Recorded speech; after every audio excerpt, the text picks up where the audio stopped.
అందరికీ praise lord. దేవుని నామానికి మహిమ కలుగును గాక. మీరు అందరూ బాగున్నారు కదా? మీరు పెడుతున్న ప్రతి ప్రార్థన రిక్వెస్ట్‌కి అనుదినం మేము ప్రార్థన చేస్తూ ఉన్నాం. మా ఆశ అంతా ఒకటే, ఎక్కడైతే మీరు తృణీకరించబడ్డారో, ఎక్కడైతే వెలివేయబడ్డారో, ఎక్కడైతే గుండెలు పగిలేలాగా ఇచ్చారో అదే స్థలాల్లో నా ప్రభు మీ అందరినీ హెచ్చించబోతున్నారు. విశ్వాసంతో ప్రార్థించండి. ఘనమైన విజయాలు ఖచ్చితంగా మీరు అందరూ అనుభవిస్తారు. God bless you all. ఈరోజు మీ అందరికీ ఒక శుభవార్త చెప్పాలని నా హృదయం ఎంతగానో ఆశపడుతోంది. దేవుని వాక్యంలో భక్తుడైన దావీదు రాసిన కీర్తన 31 అధ్యాయము 19 వచనం మనం చదివినప్పుడు, నీ యందు భయభక్తులు గల వారి నిమిత్తము నీవు దాచి ఉంచిన మేళ్ళు ఎంతో గొప్పది, నరుల ఎదుట నిన్ను ఆశ్రయించు వారి నిమిత్తము నీవు సిద్ధపరిచిన మేలు ఎంతో గొప్పది. ఇక్కడ 2 లక్షణాలు ఈరోజు మీ ముందర పెట్టాలని ఆశపడుతున్నాను. ఒకటి, దేవుని యందు భయభక్తులు గలవారు. రెండోది, నరుల ఎదుట దేవునిని ఆశ్రయించిన వారు. ఈ 2 లక్షణాలు మీలో ఉంటే ఆయన మీకోసం సిద్ధపరిచిన మేలులు మీరు కలలో కూడా ఊహించలేరు.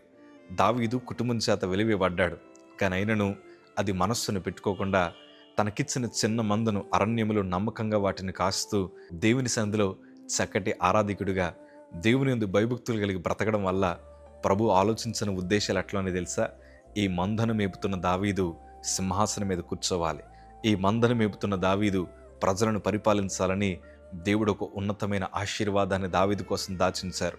అంతేకాదు, గొల్లియాతు విషయానికి వచ్చేసరికి ఈ సున్నతి లేని ఫిలిస్తీయుడు దేవుని ప్రజలను దూషించేయాలని మనుషులందరూ అతన్ని వెనకాలకు లాగుతున్న ప్రభు నాకున్నాడన్న ధైర్యంతో అడుగులు ముందుకేసి ఘనమైన విజయాన్ని సాధించడం గల కారణం ఏంటి తెలుసా?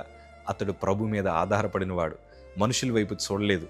ప్రియ సంగమా, ఈరోజు నేను అంటాను, నీ చుట్టూ ఎన్నో క్లిష్టమైన పరిస్థితులు ఉండొచ్చు, నిన్ను అవమానపరుస్తున్న వారు ఉండొచ్చు, లేకపోతే నిన్ను పాపములో లాగాలని ఎంతోమంది ప్రయత్నం చేస్తూ ఉండొచ్చు. కానీ మీరు ధైర్యంగా దేవుని యందు భయభక్తులు కలిగి మీరు బ్రతకడం ప్రారంభించండి. నరుల ఎదుట మీరు ప్రభువుని ఆశ్రయించడం ప్రారంభించండి. మీరు పడిన చోట నా ప్రభు మిమ్మల్ని నిలబడతారు. ఎంతోమంది నా జీవితంలో అన్నమాట ఏంటి తెలుసా? అమ్మ, మీ అబ్బాయి శరీరానికి ఇంకా మందులు పట్టవు, ఆ అబ్బాయికి ఎంత వైద్యం చేసినా ఆ వైద్యానికి తట్టుకోలేక చనిపోతాడు, మీరు డబ్బులు ఖర్చు పెట్టద్దు, 60, 70, 80 లక్షలు ఖర్చు అవుతాయి అన్నారు అని రకరకాల పరిస్థితులు, రకరకాల మాటలు మా చెవిని పడుతున్నప్పుడు మా తల్లిదండ్రులు చెప్పిన మాట ఏంటి తెలుసా? మా దేవుడు శక్తి కలిగిన దేవుడు, వైద్యుల కంటే పరమ వైద్యుడు, మేము అడుగులు ముందుకేస్తాం, మా ప్రభు మా అబ్బాయిని సజీవుడిగా తీసుకొస్తాడని విశ్వాసంతో ఒక అడుగు ముందుకేయగా దేవుడు ఈరోజు మమ్మల్ని సేవకులుగా మార్చి అద్భుత సాక్షిగా దేవుడు మమ్మల్ని నిలబెట్టారు. మనుషులు మాటలు విని మేము వెనకడుగు వేస్తుంటే ఈరోజు ఎంత ఆశీర్వాదం అనుభవించేవారం కాదేమో. ఈరోజు నా 2 చేతులు జోడించి చెప్తున్నాను, అమ్మా, ఈరోజు ఎంతోమంది మనల్ని వెనక్కి లాగడానికి ప్రయత్నం చేస్తున్నారు, కానీ వాళ్ళందరి ముందర మీరు ఈ మాట చెప్పండి, మీకు అసాధ్యమేమో కానీ నా ప్రభుకి సమస్తము సాధ్యమని నరులు ఎదుట మీరు ప్రభు కోసం నిలబడండి.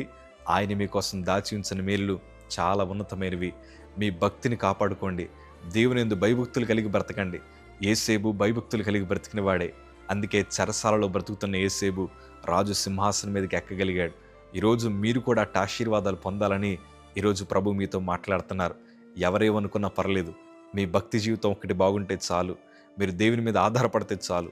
మిమ్మల్ని ఎంత మాత్రం నా ప్రభు విడిచిపెట్టే దేవుడు కాదు. మా అందరినీ స్థిరపరిచిన దేవాది దేవుడు మీ అందరినీ కూడా స్థిరపరచును గాక. ధైర్యంగా ఉండండి. ఇది ప్రభు మీకోసం చెప్పమన్న శుభవార్త. God bless you.